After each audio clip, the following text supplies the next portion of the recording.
So you're a little bit more south. And Yeah. I think that Pierce just chimed in. Was that Pierce? I'm here. And then Pierce, you're the 814 area code, correct?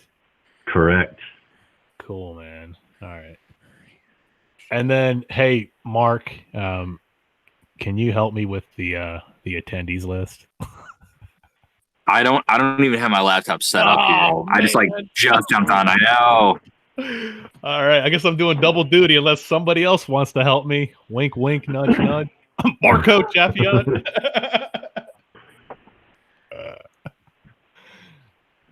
There we go. Yep, I'm here. Sorry, guys. Sure. You just want me to do like a roll call attendee list? Yeah, if you could. You see where my cursor is? Are you logged into the meeting notes? Let's see. I can be. I mean, I can do it. It's not a big deal. Mark Splint, Marco Chaffiot, Pierce, Smithwick. Yep. There he is. And then so we got Steve Van Horn. He's a new member. He's a new member of the Ambassadors. Super pumped. Like it. Yeah.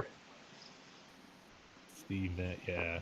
Good stuff, man. Yeah, you and Marco had some good conversations around alarms. So I'm probably going to kick it over to you guys mostly for a lot of the initial discussion. If that's okay with you, Steve, are you comfortable talking about some of the stuff you mentioned in the Slack channel? Yeah, definitely. I figured you would be, man. You're pretty vocal. Yeah, I tried to. Wait. Who is that? 919. That's got to be Lauren and Alan. Is that Lauren and Alan? It is Lauren and Alan. We're here. How are you doing? Hey, well, I didn't know if you guys were going to make it. I'm glad you did. Thanks for joining us. Sorry about that. It's been a wild week. Yeah, it's probably par for the course for most of us. You're not alone. It's all good. It's all good. No complaints. Yep. So if everybody can just put their phone on mute, we're getting a lot of feedback. So just put it on mute until it's your turn to talk.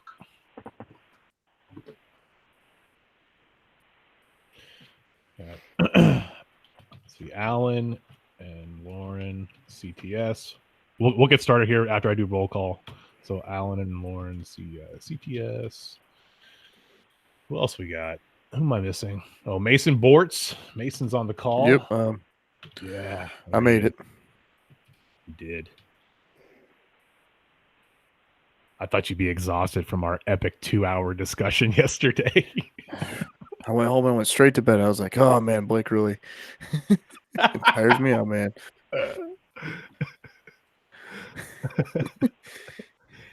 All right. Have I missed anybody? I've got the agenda on the screen here. Am I missing anybody?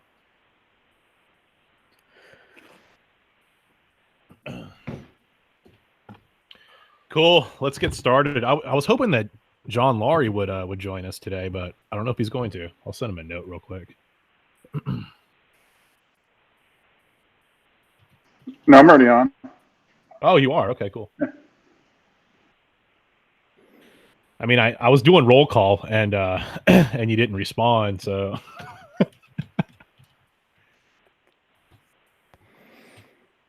cool.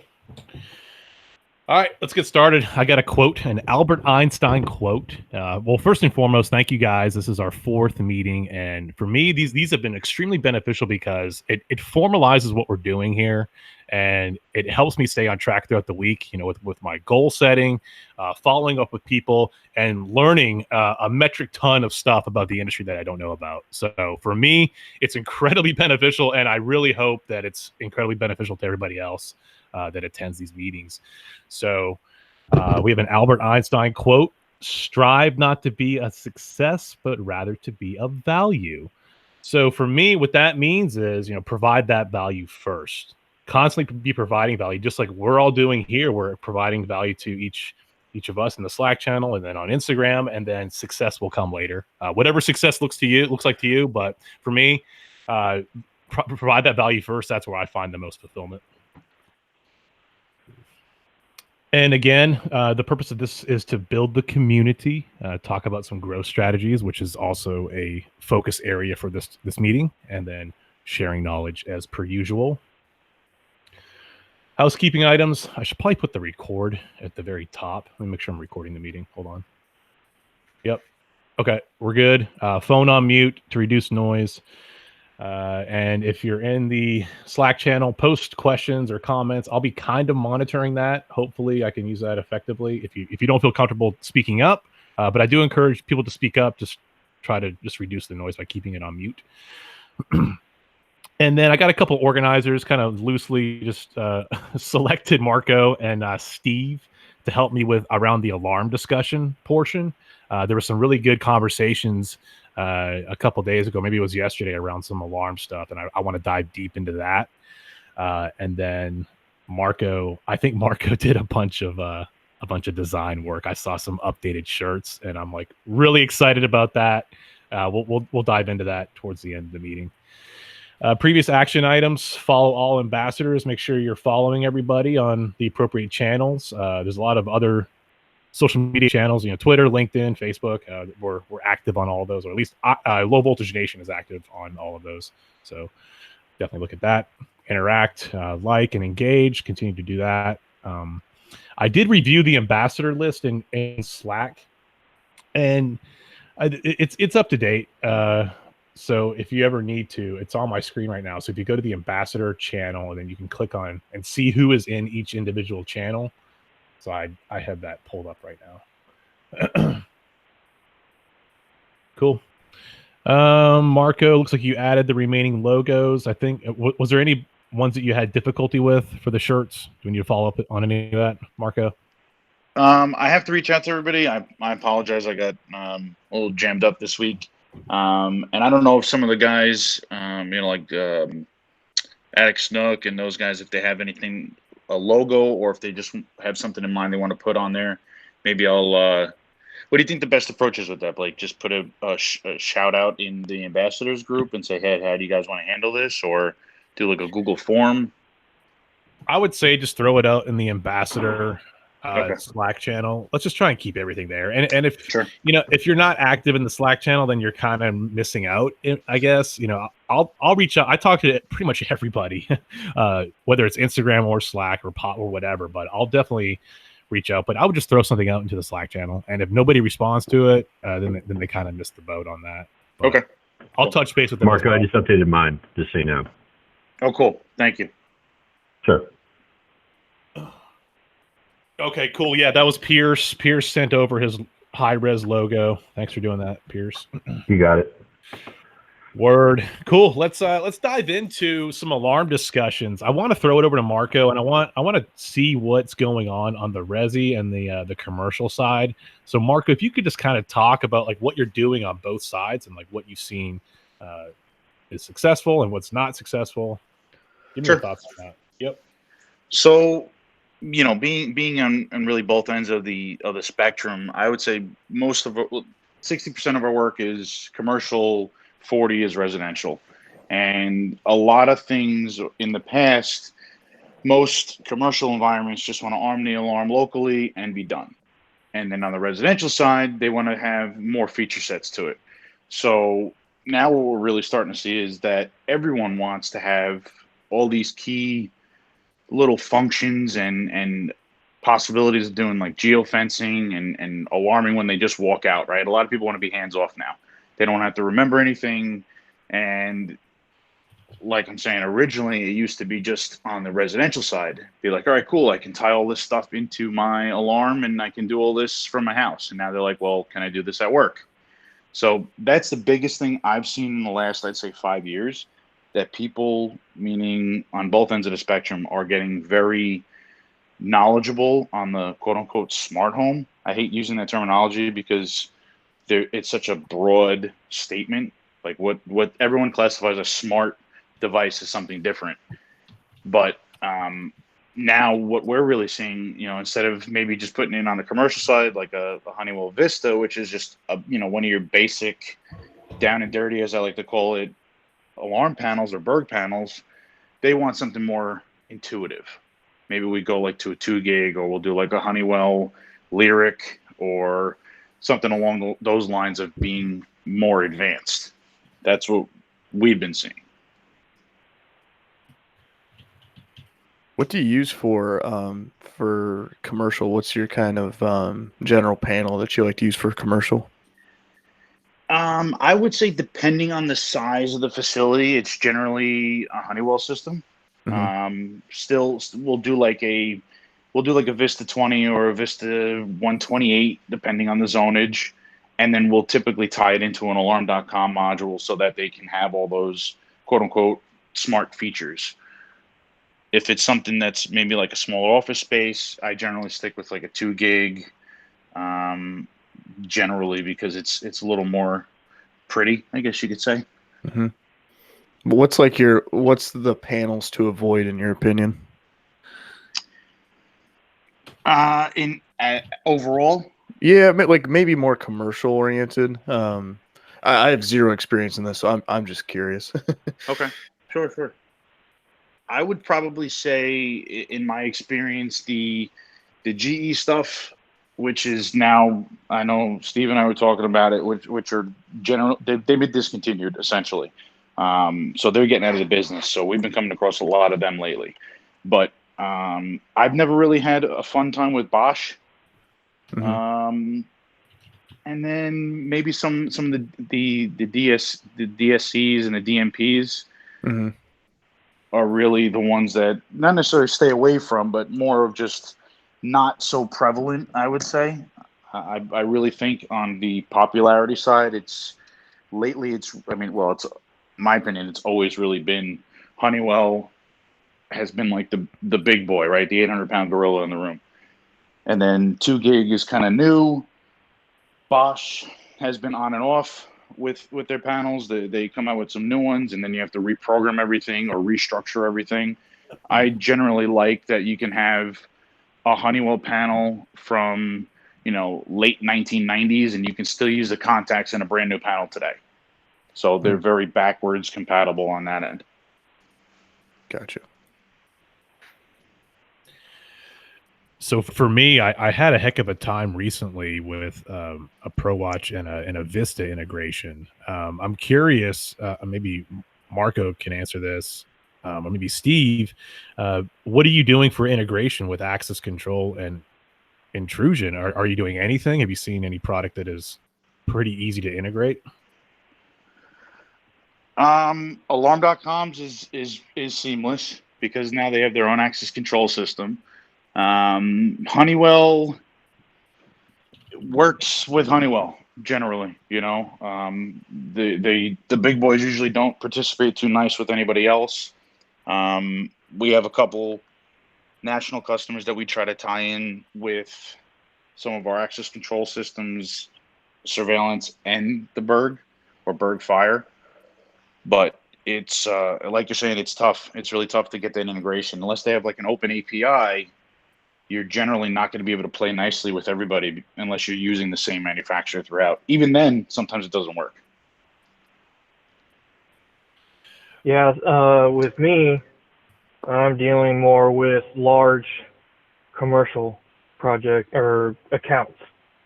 And so there are some accounts that we will only have the access control. And usually what comes with access control is the CCTV. And then there's other accounts where we just have fire. So I haven't really dealt too much with, from my company standpoint, dealing with tying in any, integration of things. Usually, like Mark was saying, the bigger companies, that produce these systems, they only play with each other, like Simplex really only deals with Simplex stuff, or, Secure and Software House. Just, you don't really hear of them that, it's just, if they're going to buy a system, they're going to buy everything that goes with it because it's a sales standpoint, it's a salesperson. Right. Dealing with that more than a tech or install guy putting in their 2 cents of it all. Hey, this is Alan with CTS. I'd love to weigh in real quick. We do quite a bit of access control integration with our S2 system and Cantech system, which of course is Tyco,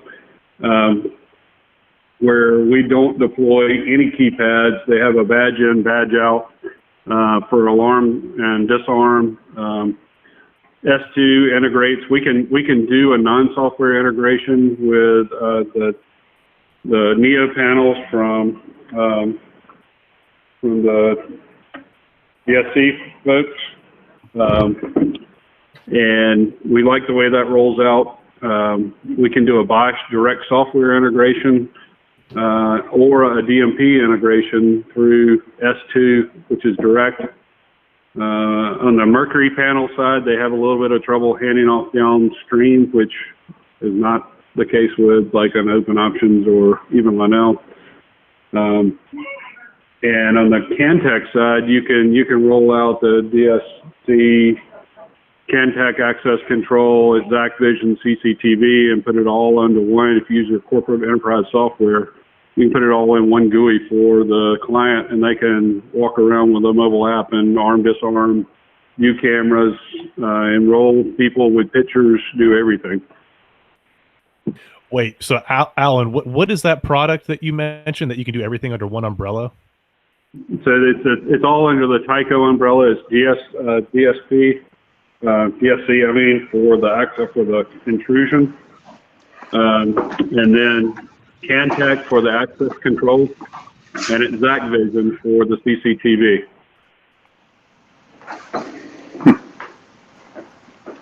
And Alan, not to jump in there, but you know, that's great. But what's tough is unless you have a customer that's doing that full Tyco integration, you're not going to have that. I mean, that's beautiful for, you know, big corporate guys. And I'm not knocking you by any means.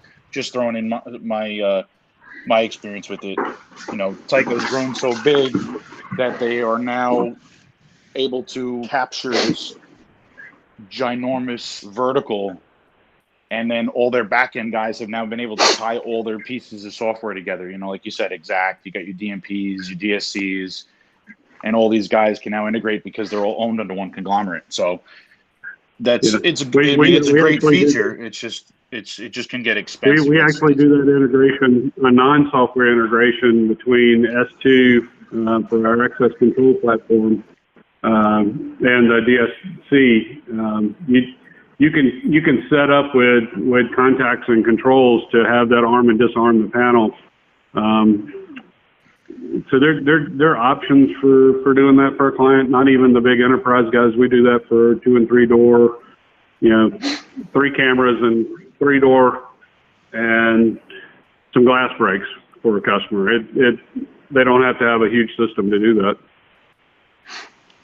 And you're talking about, you know, on the net box, the way where you wire up relays to the alarm panel inputs and the alarm input relays for arm, disarm state, and so on. Yeah, that's correct. And then you can have it added to the reports. It's not like the Tyco integration where, you know, you get full reporting, but you do get, you know, arm, disarm, who it was, based off of the badging. So there are different ways to tie it together without going into full integration.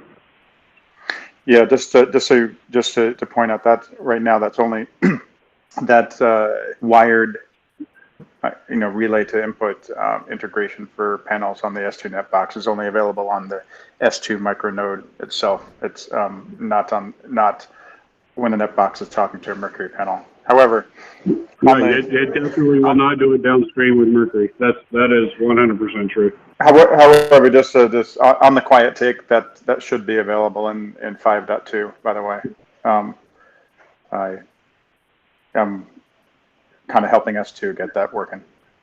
Oh, good. Thank you. Don't tell anybody I said that.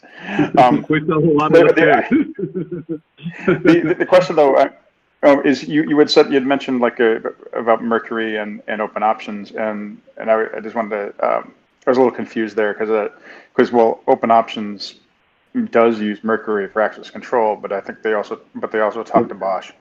And so they do. I was curious. I didn't hear everything you said about that, but I'm interested because I did the Bosch integration for open options, so I wanted to, and I was curious if you were talking about that or if you were talking about the Mercury stuff in particular. Mercury in particular, just it works. So S2 is very limited on the Mercury side. I like you said, you're helping them solve that right now. So, where Linnell and Open Options and some of the others can use those Mercury boards, talk downstream, handle remote, arm and disarm, from separate boards and that kind of thing. Where if you're using S2, you've got to use the net box all the way through. Do you know anybody? Because the Mercury boards itself do have intrusion features. Now they're not UL certified, but they're they call it IPS, intrusion something. I don't know. But you can actually have the board behave as if it were a true alarm panel, and even like send out CS strings and contact ID. But I don't think anybody but Linnell actually implemented it. Have you used that yourself or no? No, we're not. Even though S2 and Linnell have joined together, we're not using Linnell yet. We have used some open options in the past, and of course they don't. They give you the ability to do the arm disarm, but they don't take advantage of that piece you're talking about. Okay. Great. All right. So I guess for me moving forward, if I come up against a commercial project and I want to integrate with an access system, like I'm not even sure how to proceed with it. John, do you have any recommendations on what product? Well,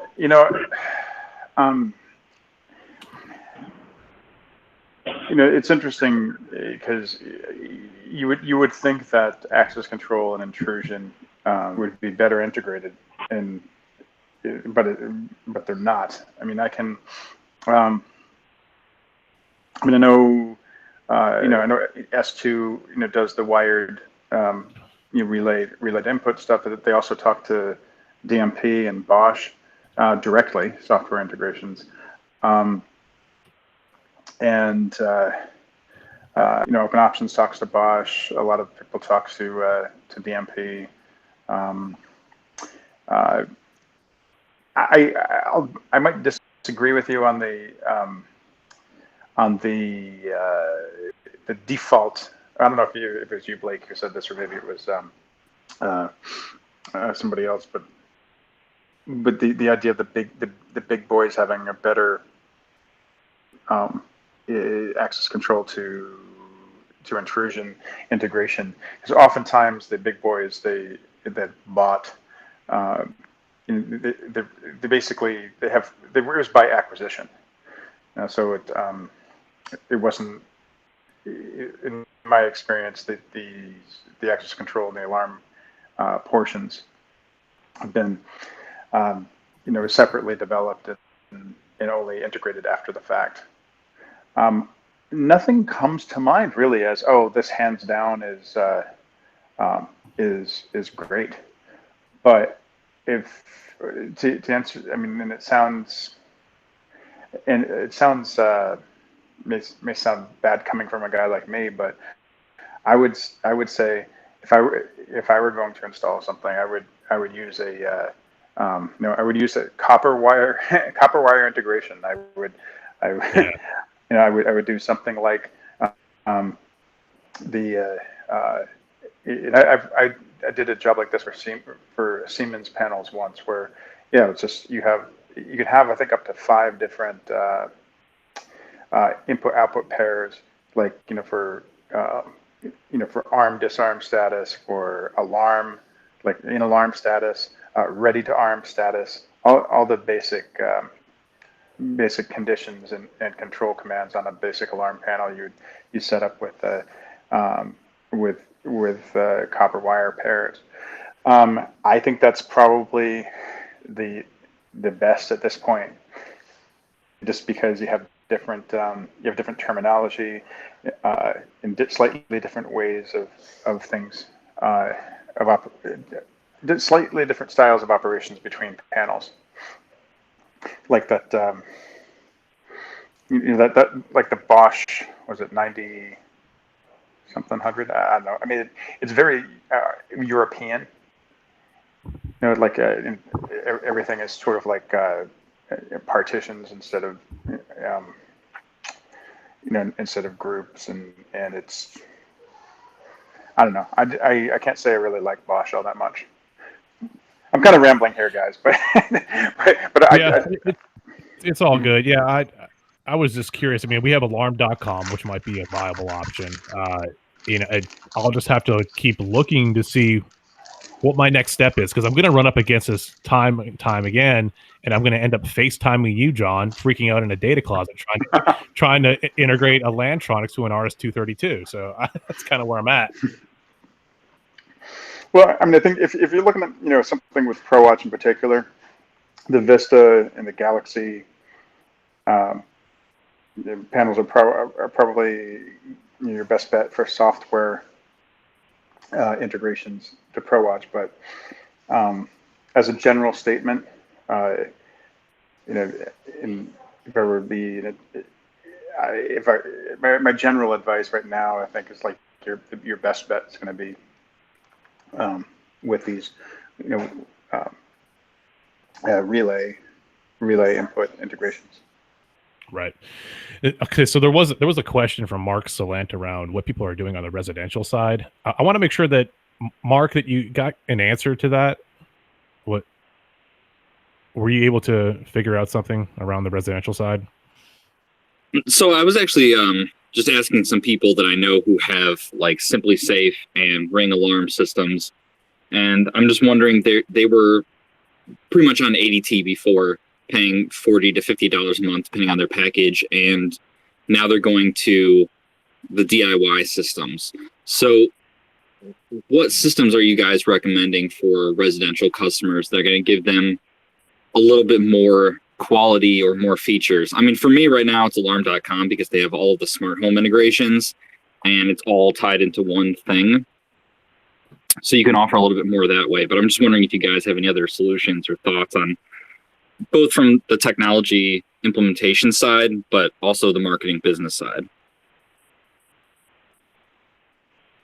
Mark, it's Marco here. I'll be honest with you, like I am with everybody.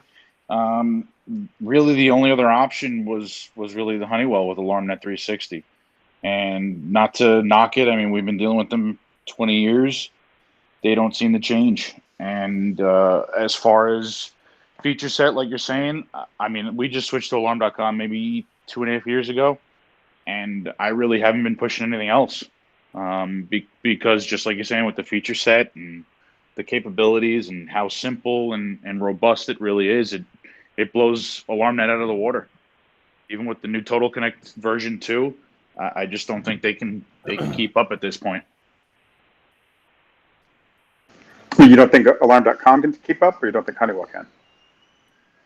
Both. I think it's just something that, I mean, we've even seen it where AlarmNet 360 goes down, and we get like a flood of calls because a lot of the residential customers freak out, like, what's going on, and I can't get into my app, and everyone's got their service problems, of course, but I just have not seen it. I would say probably more recently, since they were spun off from Honeywell to now Resideo. I think that they've had some service issues just within the last couple of years.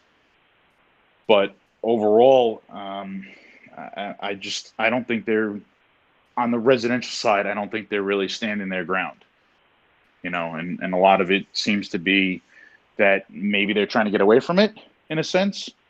But I just don't think that it's been a stable environment from the residential side anyway. Wait, so Marco, I'm confused. So you said both, but you do recommend alarm.com. Is that correct? I recommend alarm.com now. Yes, it'll last Okay, I got you. Okay, I just wanted to be clear. I was a little confused. Okay, all right.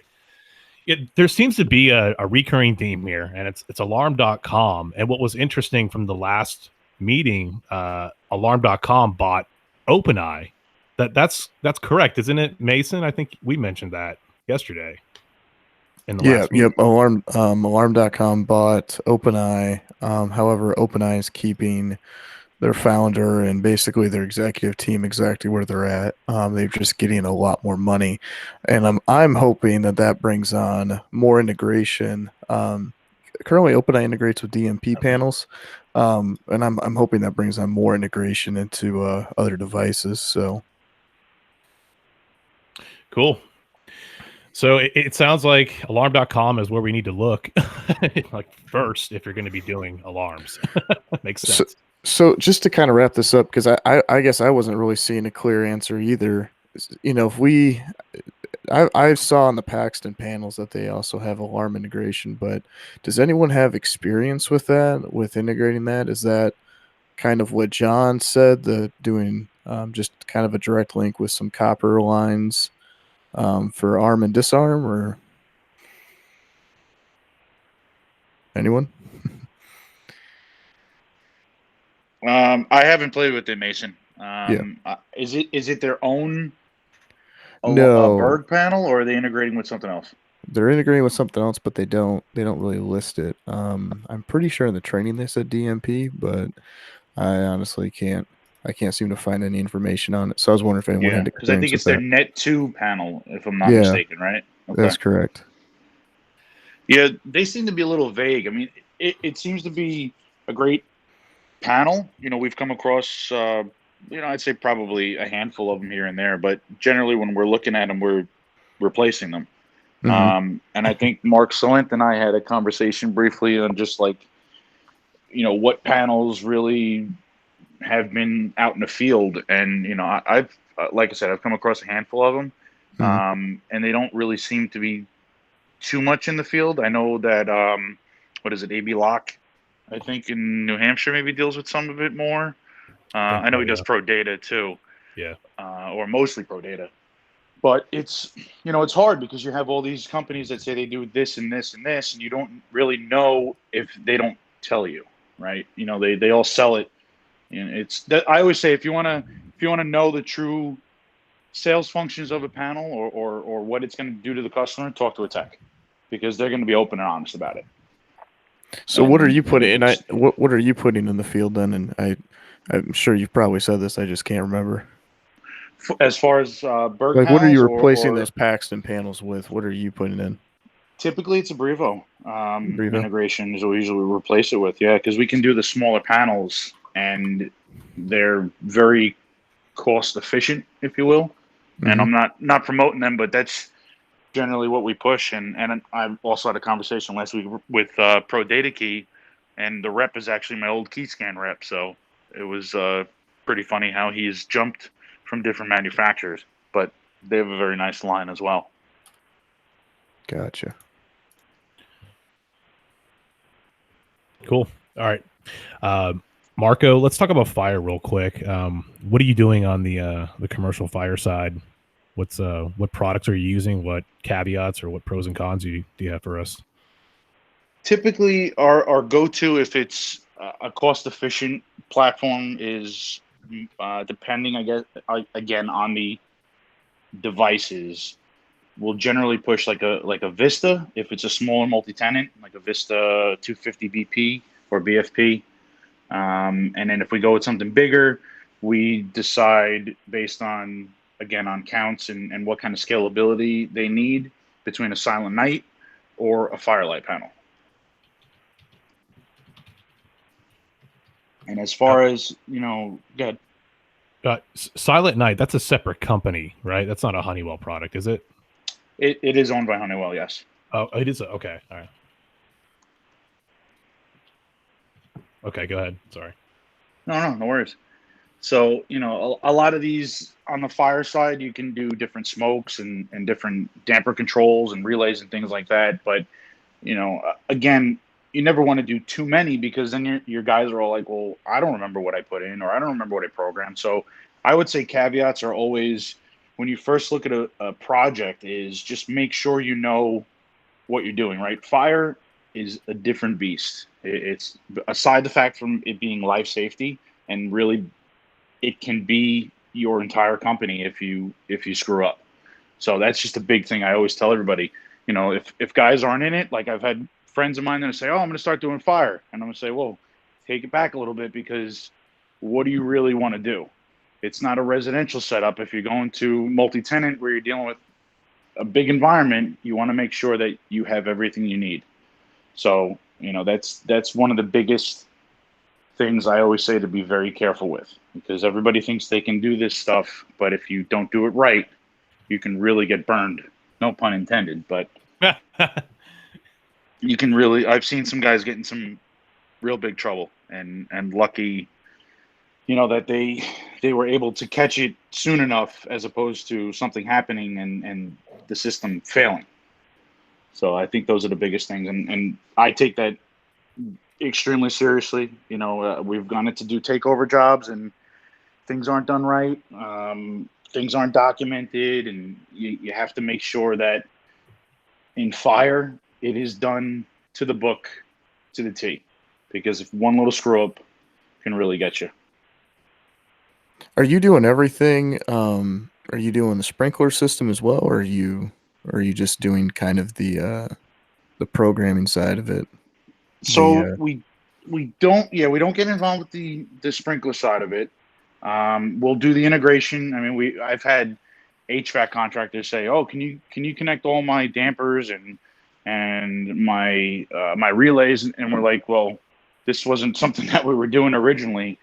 So we do a lot, but as far as the sprinkler themselves, we leave that to somebody else. But the tie-ins for it, you know, the tampers, the flow controls, all that stuff, we generally include on our bid, because, you know, we've had issues where guys will come in and they'll put in and set things up the way they think, and then it'll be backwards. So instead of having your flow controls set the right way, they're reversed, and the whole system is an alarm and nobody knows what's going on. So I generally try to tell the customer, the developer, whoever it may be, hey, we'll cover this within our scope because of those issues. Gotcha. Cool. Any other questions or remarks on the fire alarm side?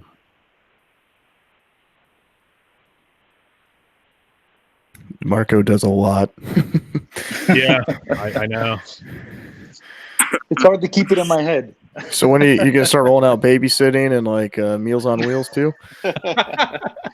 I do meal prep now. It's just not public.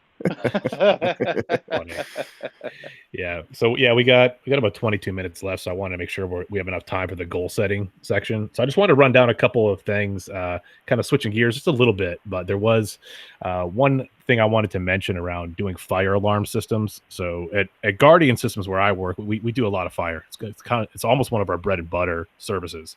But we've had some situations where we need to provide them with floor plans, like actual, like legit floor plans that are up to code, nice and all that stuff. And so to get those done in the United States is incredibly expensive. At least for us, it is. So I have a lot of experience with outsourcing stuff to overseas, where it's a little bit cheaper. And I'm using this guy out of Bangalore. I know it sounds a little sketchy maybe, but he's in India, but he's got a whole team of people, and he created this software called FA++. And I don't get any money from this guy. I'm not an affiliate. I just used him quite a bit. And he does AutoCAD, and he's incredibly good at it for fire alarm systems, especially for $20 an hour. So if anybody has any need for any AutoCAD work, let me know, and I'll show you kind of how to do the scope of work and reach out and kind of navigate through. The site's called Upwork. It used to be called Elance, but now it's called Upwork. bought Elance, so now it's just a big pool of people you can outsource and freelancers you can connect with to do all sorts of different digital type products and projects. So I just wanted to throw that out there. It's been extremely beneficial. We've done about, I think, 4 or 5 big Nashville projects using these guys. So it's been incredibly effective, and the turnaround time's great. I send a scope of work out at night, and then I wake up to a finished product in the morning. So it's good. That's interesting, Blake. That's I may ping you on that. That's great, because we generally use. I used to have an in-house guy that did all the CADs. Yeah. We didn't really use them too much. Most of our drawings and anything we need to do, if we get them from the architect and they're right, we'll make our own edits to them. But if we need to do a full rebuild on a CAD, line diagrams, drawings, relays, the whole 9, that's a very efficient way to do it. Yeah, it really is. I was going to log in real quick if I can. I'll show you guys. I don't want to burn up too much time though.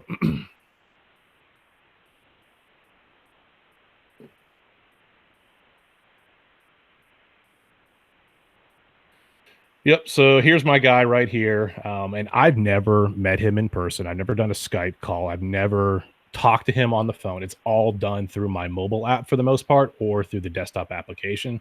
So I basically just send him, a quick PDF I get from like the engineers, the architects. And I say, hey, I got more work. And then he says, okay, great. And then I send him money. And that's about it, really. It's pretty quick and easy. It's like a corner cash deal, huh? Yeah, he doesn't complain, or you don't have to get him health in. Shows up to work on time. It's amazing. Sounds very efficient. It is. Okay, I wanted to jump into kind of some growth strategies, a little marketing, little hacks that you guys can roll with like immediately. So here's one that I came up with, and this is an apartment complex called Charter Village Apartments. And I what I do is I have this photosphere. So I create a little photosphere on my phone. It's a built-in function on an Android. I think Apple has it too, but what you can do is it indexes incredibly high. If you see at the top left-hand corner, I'm logged in as Guardian Systems, and then there's free advertising for you right there. So I took a picture of the car, and what happens is like it indexes incredibly high, and I think I've had over like 20,000 views of this particular photo. So just think if you do that around town, like do it like 100 times, and you get a lot of free advertising. I thought that was kind of a fun little hack.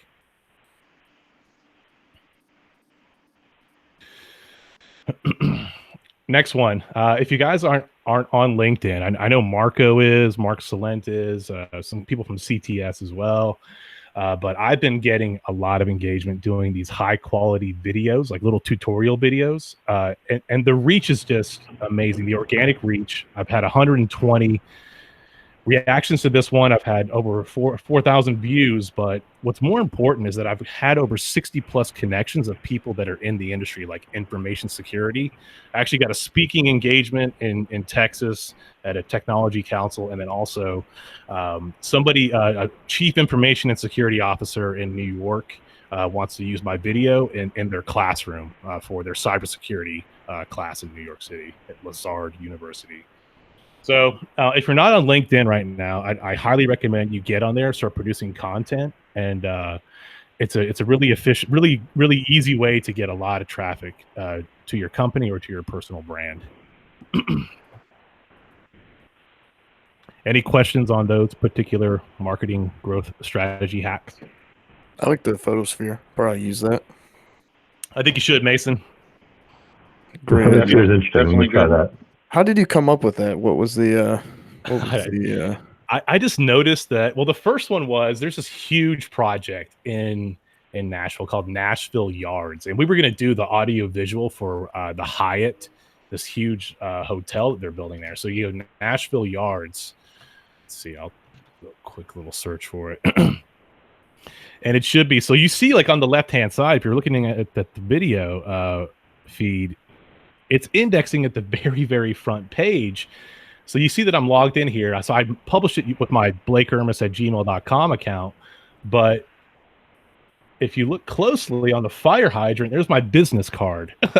So there's all sorts of weird things you can do with this. I was just messing around one day. Like, it's when I first started doing low voltage nation stuff, just trying to just figure out just weird stuff I could do around the city. Gotcha. Yep. And it's good, Blake, because it's not like in your face. It's discreet. Yeah. So I like that because it's clean. It's not bam here it is. Yeah. Yeah. And then if you can create a Google account with any email address. So I have marketing@mygss.com. That's the marketing account that I run for Guardian. So when you're logged in, it'll show up your logo and the name of your company when people see it. It's all public facing. Cool. All right. Next item is podcast. So I have 3 podcasts. Actually went on to a podcast. Another person, Lock Doc. He does. He's a locksmith, does access control stuff, but he also runs a podcast called Coffee Break Podcast. So long story short, we're still rocking and rolling with the podcast. If you have any ideas, let me know. If you want to get on another show, hit me up. Let's keep the momentum up on that. Goal review and setting. So I actually met my goal of 3 podcasts, and I'm going to continue as a recurring goal of 3 podcasts each week. So that's what I got. Marco, how did you do against your goals this week? Efficiency, truck stock, text being professional. I would say about 90%. So that's pretty good, pretty solid all around. And then what's your goal for this week? We've got a lot of stuff going on. I was actually supposed to go down to Austin for a dealer summit for Brevo Eagle Eye, and unfortunately, I don't think I'm going to be able to do it because we just have quite a bit going on.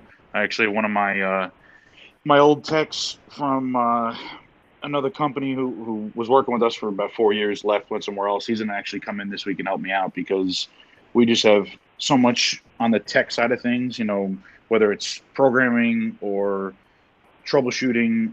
I need to get another guy, so I'm pulling him in, and hopefully I can get these 15 or so things completed this week, and keep on pushing forward. Because if you don't get things done in the week that you need to get it done, it now rolls into the new week and pushes everything out of the way. So right. Okay. Mark, what did you? I think you ended up getting the Cantech and the USB converter. Oh yeah. Yep, everything's good. I got everything up and running. People programmed in. It's a good time. And what are you using to program it? Is the software on the board, or using external software? Entropass. They actually have a demo version. I'm not really sure how it's limited. I think you can only have one site on the demo.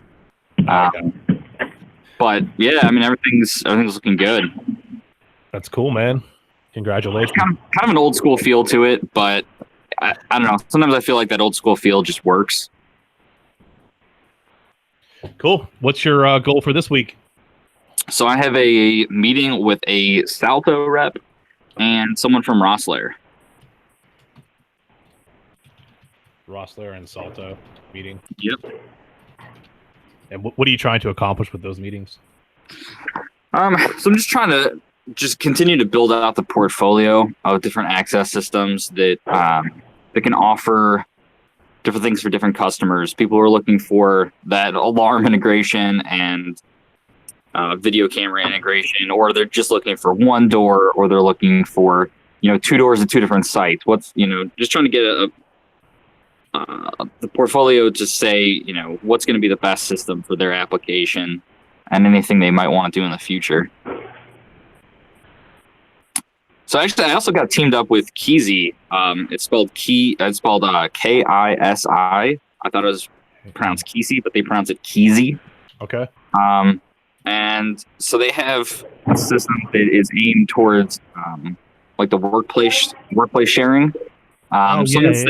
Yeah, I'm interested to see. They talk about all the different integrations they have. So I'm trying to narrow down exactly what they're offering and what their integrations are. But it's pretty easy to get a hold of them. Seems like a decent system, so we'll see. So is Keezy like a brick and mortar place where you can do office space sharing, or what is Keezy exactly? Keezy is an access control system. Okay, I got you. So, yeah, they have these panels, and basically they tell you like, here's our recommended list of things to integrate with the Keezy panel easily. So like they tell you like, use this electronics power supply. This is the strike we recommend. That kind of stuff. I don't know why they get into the nitty gritty, but so it's cloud based. How do you spell it? KISI.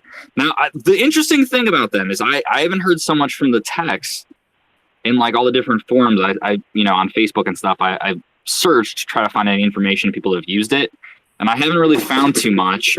But I'll tell you what, if you Google anything access control related, their stuff pops up. Like whoever is doing their SEO is on top of their game.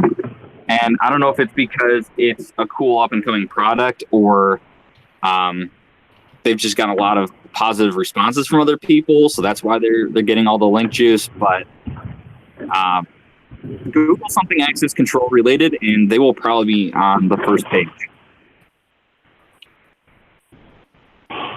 It's funny you mentioned that, Mark. I've actually come across them a handful of times with another with a client who actually we integrated it with Keyscan and Keezy. So if you find anything out and you're gonna go that route, keep me posted or keep us all right. We'll posted. do. Oh, for sure. Cool. It's good info, man. Mason, what are you doing? Are you back on Instagram? Yeah, posted a little bit more.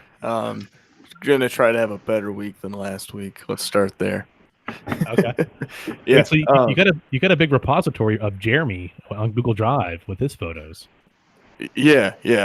We got moved over. I bought a new domain a while back, and so I got all that switched over, and getting the website done is kind of a goal this week to kind of keep chipping away at that, and then just kind of cleaning everything up. And we have a project that we're starting that's relatively big this week, so going to try to stay on top of that and keep the ball rolling. So start getting stuff on the calendar for January. I'm going to stay on top of you with getting that website rolled out. Yeah. What are you looking at? Are you doing WordPress or Wix, or what's your? I don't know. The person it's kind of like a friend that I've done a lot of work for them, and so she does website design, and I forget what she's using. It's one of the newer ones. If I remember it, I'll speak up and say it, but I can't remember it. It was advertised a lot, and so she's getting used to it, and she's just a little bit slow, so I gotta stick on top of her. But we're making good progress. Okay. Well, if you need any help, I build websites for free for like pro bono kind of work, and networking with people. So if you need any help or anything, man, let me know. All right, we'll do. Thank you. Yeah, let me know too, Mason. I do a lot of Wix WordPress stuff, so cool resources. Yeah, right? I saw that your website is made from Wix, Marco. Yes. Somebody we needs utilize to Wix. somebody to put their phone on mute. A lot of noise. I'm going to start muting folks. Hold on. It is actually she's using Webflow. I don't know if anyone's familiar with that, but it looked pretty well integrated. So that's the route we took. I've built a few websites on Wix and then one on Squarespace. So the Webflow looked like we could do a lot more with it. So that's the path we went down. It's just taking her a lot longer because she's never used it before. So cool. Mason, how is Squarespace? It kind of just locks you into a template. Like you can tell if it's a Squarespace website or not. And so that was the thing. It didn't really allow you to be any different. And if you wanted to integrate anything else within the website, you had to, buy modules and stuff. And I don't know, I wasn't really happy with it. And I just figured, hey, I'll put in some outlets for you at your house if you build me a website. She's like, all right. So that's what I did. I'm on the I need to build a website train as well, and I'm just not sure where the hell to start right now. Wix is awesome if you're going to do it yourself. I think Wix allows you the most amount of flexibility, and it's not like overly complicated. Webflow is a lot more HTML and CSS based, where you're doing a lot more of the underlying code, and Wix is a lot more drag and drop. So, okay, cool.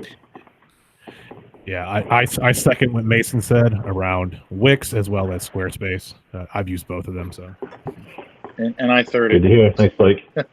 Yeah. Thanks, Marco. Cool. All right.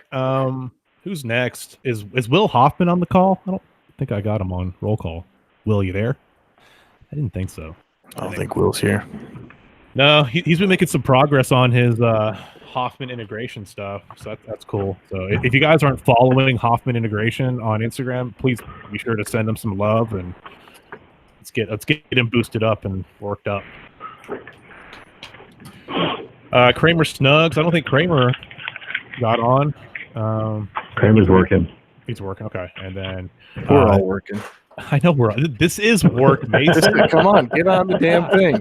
Put it in your calendar and get on the damn phone. Just an hour, jeez. John, what's your status on PAX? Your PAX demo? That was your big thing. Well, I'm trying to get that squared away. I've got some immediate customer responsibilities to get past first, and but I did not finish that last week, sadly, so that's bled into this week. Yeah, so you're bogged down with the Allegiant Engage stuff. Is that what you're doing? That's right. Yeah, I've got I got two PAX customers who are installing the Engage. Allegiant Engage integration into their PAC systems, and they're both going through QA this week. And then on top of that, I have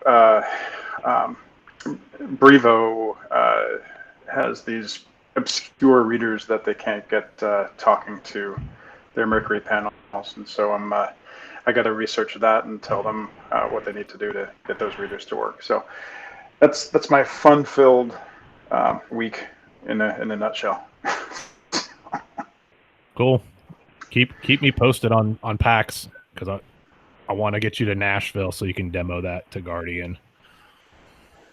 Yes, I would like to do that. Yep. So I appreciate that. Yeah, and then you can bounce on over to Charlotte and meet up with CTS. I think they want to see it too. Oh, that'd be cool. Yeah. Is that correct, Alan? Did I speak correctly?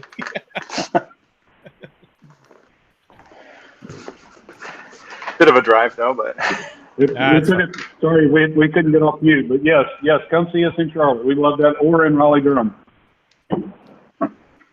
Okay. It's not that far of a drive. I've done it many times. No big deal. Come on down. There you go. Yeah, go see Alan, and then come see me. Pierce, what do you got going on, man? What's your goal for the week? What I got going this week? I am working on a website like several other people. I am getting a lot of stuff sorted and organized and ready for next year. And I'm trying to figure out what to do the rest of this year, because our main client has put everything on hold due to a massive ransomware attack. So we're kind of sitting in limbo right now. Dang. Yeah. Yeah. So for the ransomware stuff, let me know if you need some contacts or like some remediation. I know a ton of people in the industry, so I don't know. Well, they know plenty of people. What blows my mind is it's the second time they've been hit in 8 months. The first time it took out, I don't know, 30 of their sites maybe. This time it took out their entire corporate infrastructure and about a third of their sites around the country. So they're kind of in panic mode trying to dig out from that. Yep. It's a big deal. Well, we'll... Yeah, it's no fun. But anyway, I mean, I've got plenty to keep me busy. And it's not necessarily field work per se, but it's plenty of stuff to get ready for next year. So sorry about that. What did Amazon deliver to you, Pierce? We're excited. Is that a new microphone? No, not Amazon. No. I'll get one. Yeah. Like that goal for next week. I'll get a microphone. Yeah, there you go. Get a microphone. Get an RE20. Everybody get an RE20. Get an RE20. Don't listen to Mason. That's too expensive. Yeah, it's not too expensive. That's a cheap microphone comparatively. Like $700, and then Dude, you they're need only $500. They're not that bad. Anyway, I don't need a $500 microphone. Look at like a nice Crown PZM mic. It's like same price. Once we start getting some money rolling into low voltage nation, I'll buy everybody a microphone, and it won't be an RE20. Sorry, Mason. Can we quote you on that? Just haters. I'm serious. I mean, if I get some good sponsors or something. You get Electro Voice as a sponsor. Still won't get an RE20. That's the angle, yeah, right? Cool. Who else is on the call that needs to do their goal review? Oh, yeah. Alan and Lauren, what are you guys going to do this week? What's your big goal? I'll let Lauren answer the marketing goals. Oh, dear God. We're just trying to get through to today. I don't know. But and it's not necessarily a week's goal, but we're in 2020 budget season, so I'm building the business plan and growth plans for next year. Just trying to get the information in from the different operation managers for each of the AV and security and data divisions to see what we're going to need for next year and get it all rolled in and try to plan for what this economy is going to do in Q1 and Q2. Absolutely. And try to keep focusing on the importance of this business and trying to recruit and retain as many really great qualified people as possible. Yeah. We talked about your growth and how rapid it's been over the last 4 years. So 2020, are you guys planning on doing that Charleston and Nashville expansion, or what's the status on that, if you don't mind sharing? I'll tell you what, if without the rock and roll marathon, I don't know. That's where we're headed now. So right now we're focusing on stabilizing Charlotte and getting it more profitable. It's doing okay, but we need some more growth there. Yeah, that makes sense. Next step is probably Charleston, South Carolina, and that's probably more 2021 than it is now. Nashville's probably right after that. Yeah, well, there's no shortage of work and growth in Nashville. I can speak to that for sure. So how long have you guys been in business? Because Blake and I were talking about this last night on the podcast.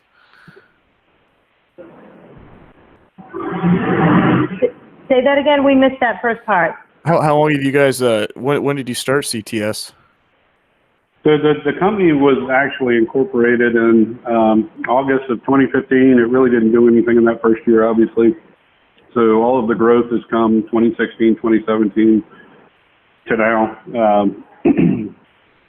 One of the things we focused on when we started the company was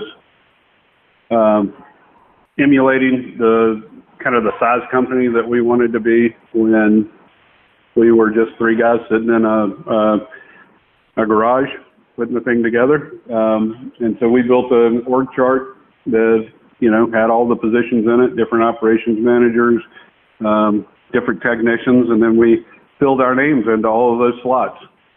And where we were doing 4 and 5 and 6 things, we started focusing on those and coming up with a hiring plan to grow the business. My business partner, Tom Avolsi, who you heard on a podcast, is an incredible networker, and we unleashed him and put the infrastructure behind him to go build the business. And fortunately, the economy has supported everything we've wanted to do. But I think the secret sauce is focusing and setting yourself up for what do you want to look like in the future, so that you start putting in place people to do business development. You put in place people who are going to handle those operations as you're growing, so that the success you're having, you capitalize on that and make customers happy and support the sales message that you're trying to do. Well, Yeah. Wow is right. Wow. It's good advice. I like it. Thanks, Alan. Steve Van Horn, what's your goal for this week? Hey, so as soon as I get off here, I'm heading down to Louisville, Kentucky for P2000 training. So I'll be there all week. Cool. And I guess my goal was it beginning of last month. I did Secure, and I ended up getting like an 87 out of 100 points through the quizzes and troubleshooting modules and stuff like that. So I don't know. I'll try to shoot for like a 90 this week for just learning and trying to consume all the information that I can. Because basically, as soon as I get done with this week, I could get sent out and start working on it. And then usually whenever I go through one of these trainings, I try to create a folder with a bunch of spec sheets of devices, panels, parts, just like all the stuff that the manufacturer sends out, but digitally. And I end up getting a tablet from work. And I've just been collecting, folders for each thing. So it's kind of like a quick, easy access to look things up because I don't really have the luxury of picking and choosing systems that I work on. So I have to pretty much be ready to work on anything at any point in time that I could get sent to. Cool. So that's pretty much for me. Sounds good, man. All right. The last item is the shirts. Marco, looks like you did a great job. Lots of logos. And we have a plan to follow up with people. So that's good. When do you want to get these? Like, what's the strategy around? I guess we're going to do a group buy, or what are your thoughts? Yes, that's what I was thinking. Because I don't know what kind of quantities we're going to be looking at. I don't know if everyone's going to just want one or a handful or whatnot. And of course, logo placement. I'm trying to talk to get some ideas from my marketing, my CMO on our end, just because I don't want it to look too cluttered. But we do have a lot of people too, so maybe we'll shrink some down and whatnot. And then we have. I know Kramer had mentioned he wanted a pocket on one, but I don't want to get too not picky, but I want this and someone wants this. So I don't know colors. Maybe we'll try to keep it just. Simple, if you will, on what other options we want to put in them. Yeah. Have you tried it with just black and white? Is that easier, do you think? It may be a little more pleasing to the eye, yeah. I think so might too. help the flow. I saw a few shirts over the course of the week that were just one, or two colors, the shirt color and then like the white, I guess. Sure. Yeah, we can work on that, absolutely. Yeah. All right. That's awesome. I'm excited about this. This is pretty incredible. Definitely, cool. All right. Anybody else have any comments? I know we're kind of over. I don't like to go over on meetings at all, but we did. Any other comments or questions? If not, we'll wrap up. All right, my friends. I really appreciate everybody's time and thank you so much. We'll be in touch in the Slack channel and we'll get on some podcasts and we'll keep getting after it. So everybody have a great Sunday. Thank you. Thanks, everyone. You guys are great. Cool, thanks, guys. Cheers. Thank Have you. a good one, everyone. Bye. Thank you. Take care, bud.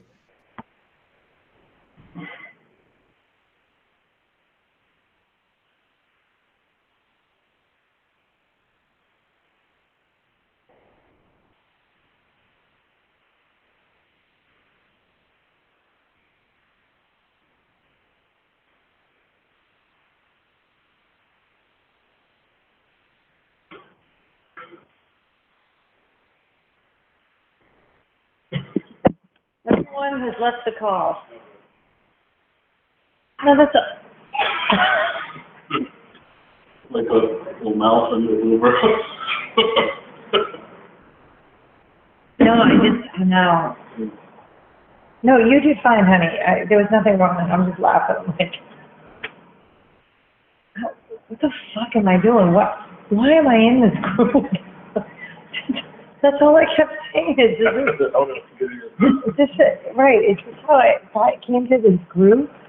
And does this make any sense to you? Does it make it? But then that doesn't matter because you can't answer me correctly. Because quite frankly, the last I left you over there, you were contemplating whether or not I intimidate you in this area. And then I'm thinking, well, damn, am I really good? Or am I just really bad? I don't know. And I'm very curious. Am I really good or am I really bad? Or am I just a really good fraud? Oh yeah, could you those three answers. Yeah. Well, see, that's what I mean. I don't believe a word you say. It means nothing, right? No, I think what you have,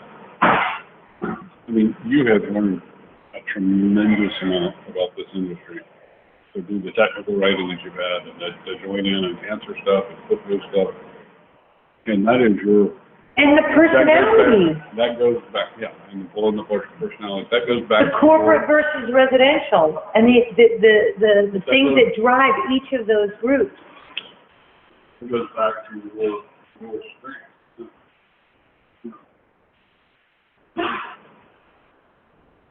Inside.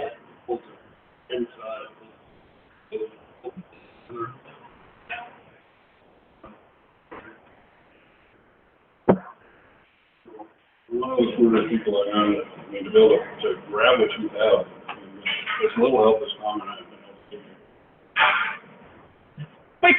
So the record has been abysmal. Right. I got more out of Wikipedia than I have out of YouTube. Right, yeah. Think about that. And you pulled it all together, and you got it right, and you wrote it in a way that somebody would actually take a few seconds to read on the page. Could you imagine if I had that opportunity to create a digital story? And not really the PDF brochure. That to me, that's boring. Maybe we ought to mix the PDF brochure. We need to mix it, and we need to do the digital story. But you do that with a digital story, but it's 10 seconds. It's 15 seconds. But it's not the PDF. Sometimes you're walking in, and it's the same concept. And you've got to leave something behind. You can't. Then that's a printed brochure. That's not a PDF. That's what I'm. Right. Yeah. No, we have a big difference here because a standard brochure, with all that information which we hand in the typo. The digital brochure is it is an online version of what that is. Kind of like the menu for a restaurant, and then you do the online menu. It's the exact same thing. Are you listening? Mm-hmm. It's the exact same thing. So you've got the menu, and then you have the exact menu, but online. Yeah. I don't think no, I don't either. The digital story is the one where the person goes, you kind of see someone go, your business is doing really well. Good for you. But how would your business do if it had an integrated AV system? And all of a sudden you see a boring old conference room transformed, and you do it in a way like that Nova does, where it's like, so black holes, what are they? And you see things pop up, and the colors and the video, that's a digital story. A digital PDF is literally the right. Yeah. Oh, if you've got them enough where you can show them something. No one's going to sit back and go, I wonder what CPS does. You do the digital story where you've got actors or maybe people in the field. I don't know. I mean, quite frankly, Jordan could be a great actor. She could be, if she's buttoned up, she can wear, because she's got a great presence. She's obviously been chosen for this role, not just because her hoochie mamas stick out, but a lot of women without hoochie mamas stick out. She's got some things, but she can't have there are no hoochie mamas in the digital story because that's not what we're selling. We're selling seriousness. We're selling women-owned businesses. And with the second a Hoochie Mama steps onto play, honestly, I would bypass Jordan 5 times over. You have closed half the doors, right? But if we, but I got to tell you, no, I take that back. She will not be the spokesperson, because the second you click onto her profile and the Hoochie Mamas stick out, and the second you get onto her Instagram post, the Hoochie Mamas stick out. Right, she's climbing across the rock. The answer is absolutely no. Samantha, perhaps it might be a different story. Bernadine's not going to do it. She's she really. But I do have to tell you that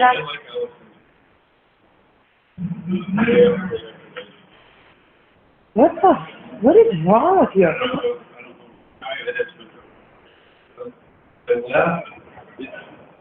It takes me an hour and a half to get here. I left an hour before I needed to be there. And I'm 45 minutes late because there was a wreck. But you were going to be late anyway, because you left 30 minutes later than you should have. Yeah, but it takes me an hour and a half to get here. Okay? I don't remember picking where you lived and where you worked, but you applied here and you picked the house, so get your ass out of bed like the rest of us and get to work.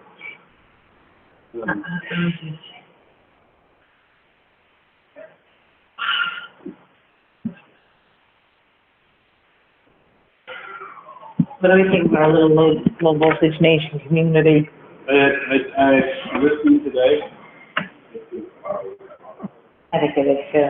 It's okay. Yeah, it's in the But you know what? But the thing is, I have to tell you, I get the sense that this guy, this Lake, is going to recognize that, and he's going to move. He's going to morph. He's already morphing a little bit. I wish it heard. It really was. I can't believe that was right up.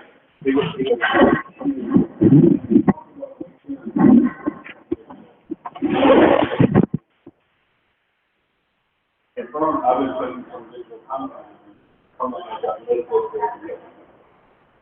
What was it that he got? He got 16 followers.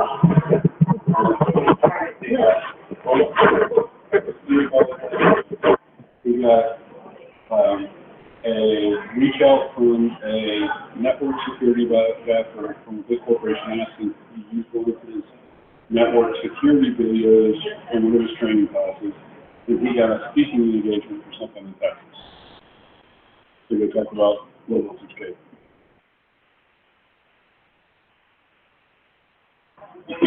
Oh, hold on. Hey, C. Allen, Sebastian Manistello tickets you purchased have been transferred to your account. Oh, shoot. Wait. Hold on. Your Ticketmaster. Sebastian, you bother me. I love his tour. You bother me. Do I accept the ticket? Yes. Accept the ticket. You probably can download it. I already have the app. Okay. I had to do this with, but I did, I thought I did I do Hotmail? Fuck. I think Ticketmaster is Hotmail. StubHub is... I've got to memorize all of myself. Me too. I endorse that one. Fuck, 'cause I don't know what that's... Yeah. I can't wait to see the Sebastian Manistello. He's so fucking funny. He's so fucking funny. My groomsman. My groom couldn't even return the tuck. Never mind. I need to go get a measure for a tuck. Never mind. I'm going to close the tab unless you want something. No, I'm done. I've had like 900.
Should I tell Blake that I slipped out to get a beer? Truth be told, I slipped out to get a beer during the meeting today and missed your thoughts about LinkedIn. Is my area marketing.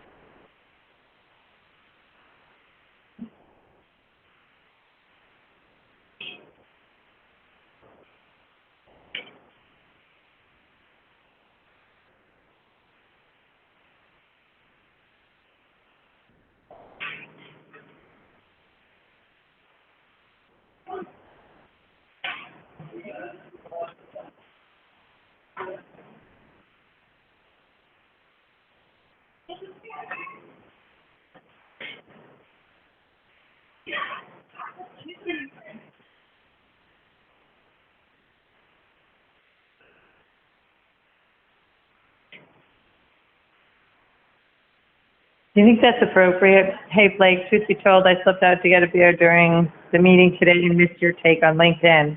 My area is marketing, and I'd love to hear your thoughts.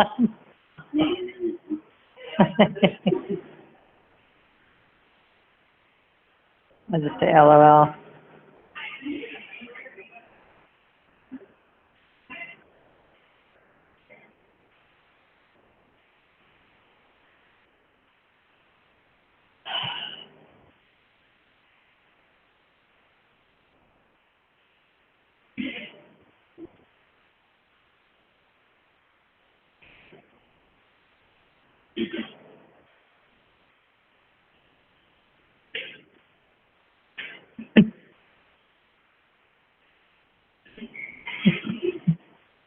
Wait, I say Alan couldn't retain the information. Wow, look at Deirdre.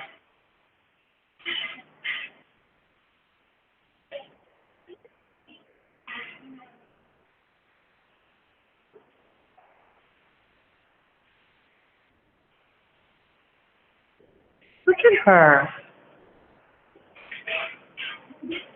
She's on the top of the world. Our kid is the top of the world. We're on the hole in the wall.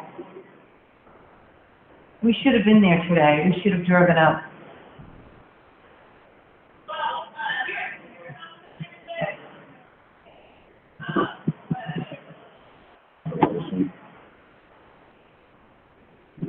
The Tony Joe, spiritually yes, physically no. Who's that? Who is that?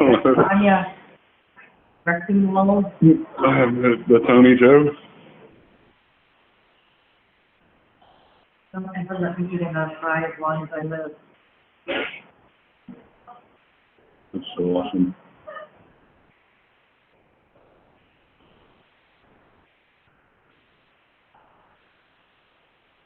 Unbelievable. Are you not friends with her? Do you not follow her on social media? Yeah, I just haven't Oh. seen this. I saw her lynching yesterday. I haven't seen this one. It was, ooh. You're a big corporate type. You don't need big corporate type. Always get the big projects. We get to do flip you off of Deirdre's thing. Yeah. We get to control everything. No, actually, that's a big portfolio system with a couple of glass plates, and we're able to roll it up to a customer. All right. Hey, Blake. Truth be told, I slipped out to get a beer just in a minute. He goes, unbelievable. LOL. Do you want to knock it out right now? What does that mean, knock it out right now? What does that mean? Yes.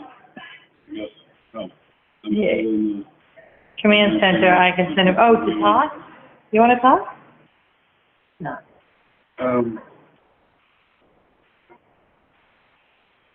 It's up to you. Well, I don't know what he means by the LinkedIn. So. So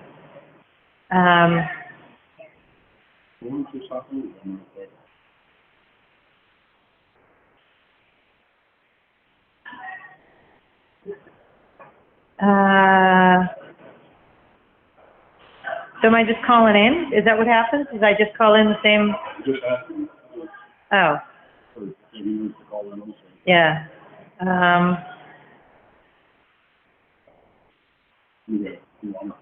Yeah.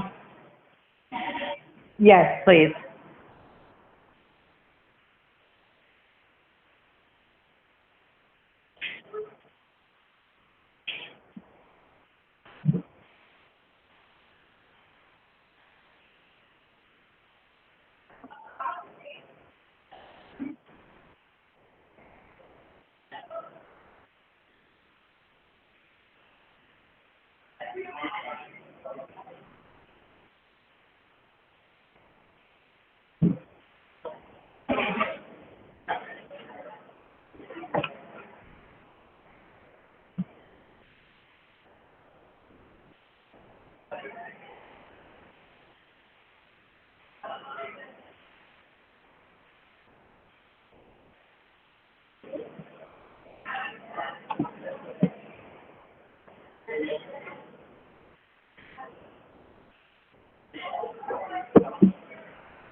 Okay, I'm just telling you, your friggin' daughter is ridiculous.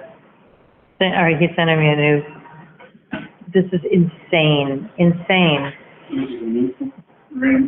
It's all over the. It's friggin' all over the map. But look at this. And you know what? She keeps adding. Where do you see this one picture of her? And dumbass people on Facebook. All right, here's Deirdre. Look at this picture right here, right? Bossy Matilda. Look, watch. Bossy Matilda, right? So he has all this cool stuff. Look at that. Look at that. She is conducting that crowd.